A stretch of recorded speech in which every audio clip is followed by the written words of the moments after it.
Hello guys, we're back with part 2 of the Republican Talk Show. We have special guest Robert Wanek on the show, and continuing on. The last question before we end this session. Many people, I watched your videos, I learned from them about, how you're telling about 9/11, inside job, and how they found thermite, dust, and then 9/11. Can you explain to people, can you tell people how to debate the fact that 9/11 was an inside job? I try to find reasons to tell people it was, but it's very hard. Could you explain? The number one reason to tell people that 9/11 was an inside job, I just start with the facts. I don't start with motives. People like to ask why would our government do this? How would the American government do this? I bypass that because we can never know what's going through a criminal's mind. We can't know what's going through a dictator's psychology. We need to go towards the facts of what actually happened and equate it with an inside job.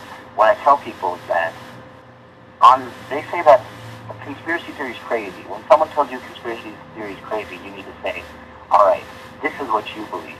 You believe 19 men living in caves hijacked 4 planes, eluded the multi-billion-dollar American defense system, and crashed 3 out of 4 planes into their targets, never passing flight school. No debris was found from 2 of the other planes, and they ended up knocking down 3 buildings in New York with 2 planes.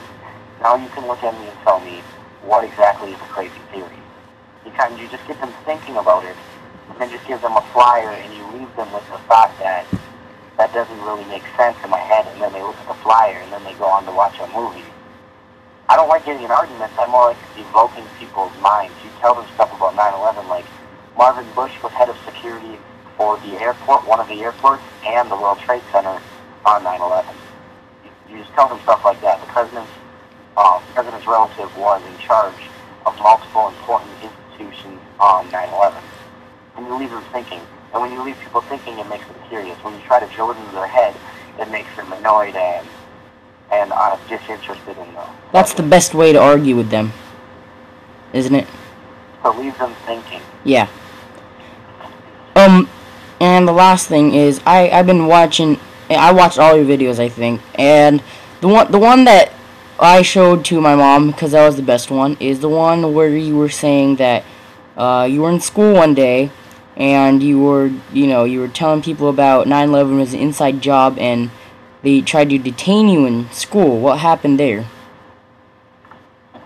I actually was talking about 9/11, the Bill of Rights, etc. in class, like I did on a regular basis, not disrupting the class, but when I had time to have vocal intercourse with people, and that's when I would discuss it when there was available time.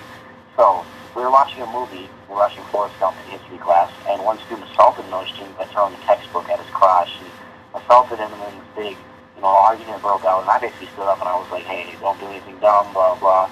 She targeted me for being a subjective and being a conspiracy theorist and an activist, and thought I was causing trouble.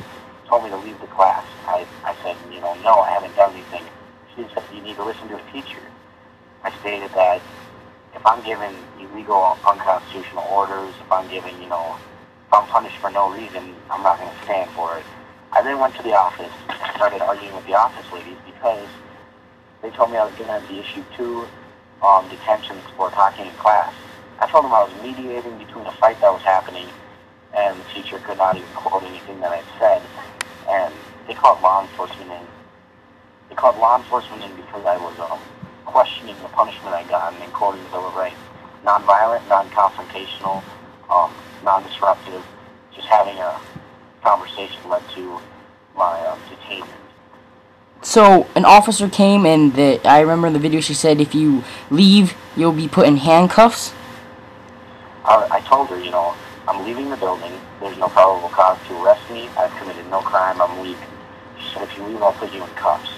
So I was escorted by her to the office where I was detained in a room, and they basically just told me, stop talking about the Bill of Rights, stop talking about the New World Order, pay more attention in school, you're ruining your life, blah, blah, blah. And they interrogated me and tried to, try to make me, believe in the consensus of America instead of spouting these radical libertarian beliefs.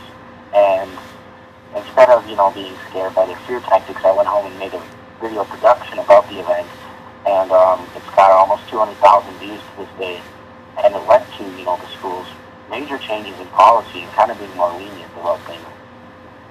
Well, I now go to public schools now, and I want to try to do what you did, but not get too far. Like, I start talking about it too, and the teachers, like, I think it's happening everywhere. One of the teachers came up to me and says, "Let's not talk about that." She said it's too controversial, saying that I shouldn't talk about it because I don't know what I'm saying. And I was telling everybody, about 9/11 and how it was an inside job as well, like you were trying to do. I was trying to do what you were doing, but I think that all these public schools are being run by the New World Order to try to teach students how they should run their lives the way they want it. Do you think so too? Yeah. Basically, it's just a chain of command from federal government. It's a babysitting center where students are sent during the day to be shaped and shifted into what the federal government wants them to be, how to talk, how to act, how to look, what to do with your life, what to not do with your life. It's all told you. The curriculum is one way. There's no questioning the curriculum. Those who question get punished. It's basically, if you watch it, it's an Orwellian police state, high security babysitting facility for teenagers. That's what high school is. And when you go into college, you get a little more freedom. Professors are a little more liberal with their beliefs, a little more public. But as far as high school goes, it's just a social engineering prison center, basically. Well, that's all the time we have for today, Robert. I really appreciate for you being on my show. You've been doing great things out there, and I encourage lots of people to go to your channel. Just want to thank you for being on my show today. No problem. I'll talk to you again soon. All right. Thank you. All right. Bye.